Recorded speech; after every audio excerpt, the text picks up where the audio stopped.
I'm Leonidas Pancic, and this is GM News. It is December 20th, 1493, and this is the news from the past millennium.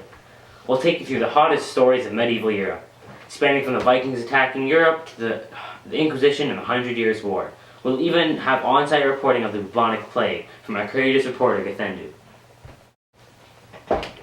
Now we'll go to Erik, our reporter on Viking attacks in Western Europe. Hello, Erik. Hello, Leo. So, tell me, what's going on with this Viking situation? Well, a group of Vikings has just attacked a monastery in Lindisfarne.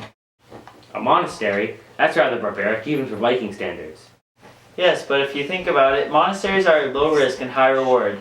The clergy of the monasteries are unarmed and peaceful, and monasteries usually hold valuables such as relics and gold. Oh, and why do Vikings do this? Vikings have very little respect for human life. This, fueled with their thirst for adventure and expert seafaring abilities, have led them to places all over Europe and farther than most other groups. Can you elaborate on what it's like to be a Viking? Vikings are polytheistic, which means they believe in many gods.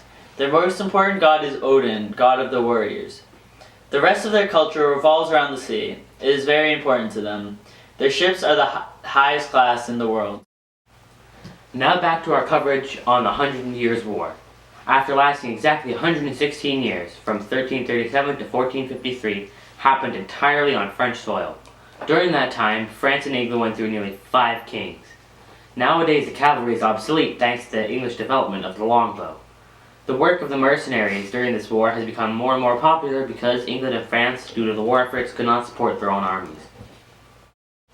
Now, the bubonic plague strikes Italy. Here's Githendu live at the scene. Hello, I'm Githendu reporting live from the island, Sicily. Tragic events have transpired in this historical place. There has been a pandemic of the Black Death. Coming from the Black Sea, the disease has spread and already killed 1/4 of Europe's population. It is said that it has arrived in Europe by sea on October 1347 when 12 Genoese trading ships docked at the Sicilian port of Messina after a long journey through the Black Sea. The effects have been devastating. Apparently, there has been a sign of aftershock, and a few people have gotten it in Italy. Oh my goodness, someone just fell over yards away. Hey, this is getting more intense. I think we need to get a quarantine. This is more intense than we would have predicted. We need to get out of the area now.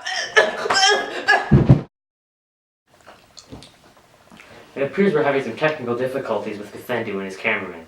While we wait for him, we'll take you to Julien, our feature reporter.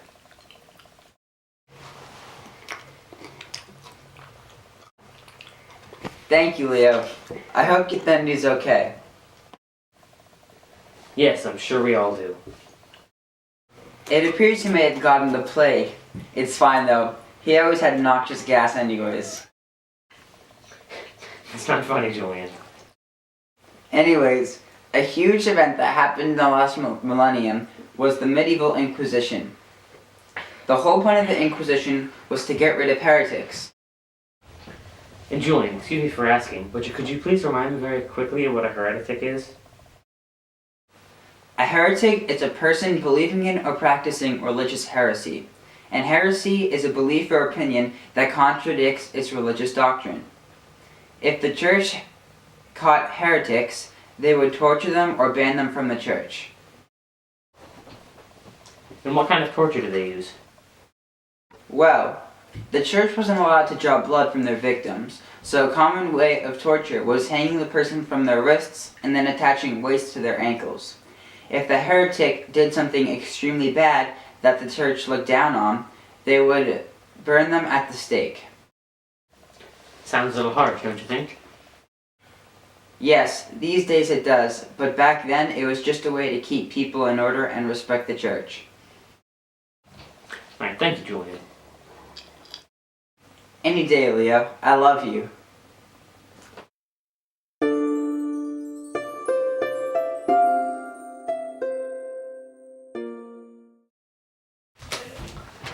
Let's test Viking against the normal Viking repellent.